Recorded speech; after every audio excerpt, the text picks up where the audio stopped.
Morning. Happy Sunday. Today is November 1st. All last month, October, was Rett Syndrome Awareness Month, and I shared postings. Others in the struggle against Rett Syndrome shared postings about facts about Rett Syndrome, and today I just wanted to post a different kind of awareness video about Rett Syndrome. The postings before were wonderful. They told all the different facts about Rett syndrome, the symptoms, the challenges, the genetic testing, all of that. But I wanted to talk about some of the positive things that our family has learned, gone through from having dealt with Rett syndrome. My daughter Jasmine suffered with Rett syndrome for 24 years before succumbing to complications from Rett syndrome in 2013. And during those 24 years, our family learned a lot about ourselves, about others. So just to quickly go through some of the things that we learned how to advocate. I don't think we could have effectively advocated or known how to advocate without having intimately experienced the challenge. We learned how to advocate from a medical standpoint, academically, and just general quality of life advocation. My boys learned sensitivity towards others who were differently challenged than them. From having Jasmine in our home, we learned about just trust in God. It wasn't easy always. We questioned and we asked why her, why us, why now, why, lots of whys. But in the end, we still had to trust God through it all. We learned who the real church was. It's not the brick and mortar building that you go to, and it's probably not even 90% of the people in that building. We learned about the people who are the true church, who are the hands and feet of Christ, who went above and beyond what was called for them to do to help someone else.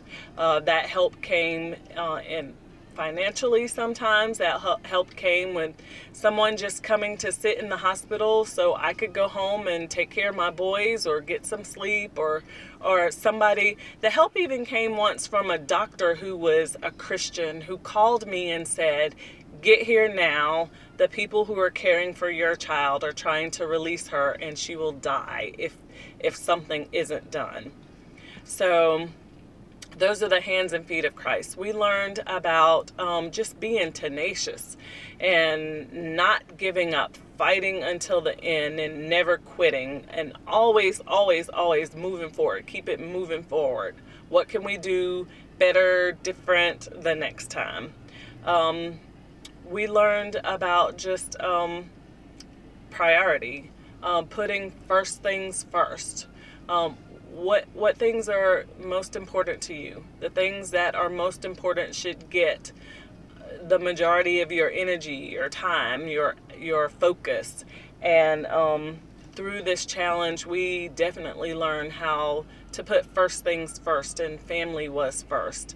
That was easy for me, but it was sometimes difficult for my boys because they had to sacrifice. And that's the other thing that they had to learn at a young age, that because of the challenges in our home and the different needs of the people in our home, sometimes things had to be sacrificed. We had to sacrifice activities and time and priority to other things because of a challenge that Jasmine might have been going through at the time. So through it all, I feel like me and my boys are much stronger people. My pastor talked about how Jasmine touched so many people, and she taught us about strength of character, Though she couldn't speak and couldn't communicate, she was such a strong individual.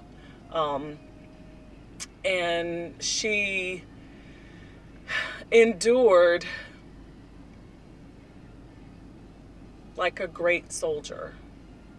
And she taught all of us that we shouldn't let our challenges stop what we have to do, what we're destined to do. So, Rett syndrome is a challenging syndrome, and we're faced daily with looking for a cure or looking for treatments for the symptoms of Rett syndrome, but there's a lot to be gained from going through this challenge. And my prayer today for other families who are still in the struggle: stay strong, keep the faith, trust God, and never, never, never give up. Never stop fighting. Your angel is so worth it. Love you all.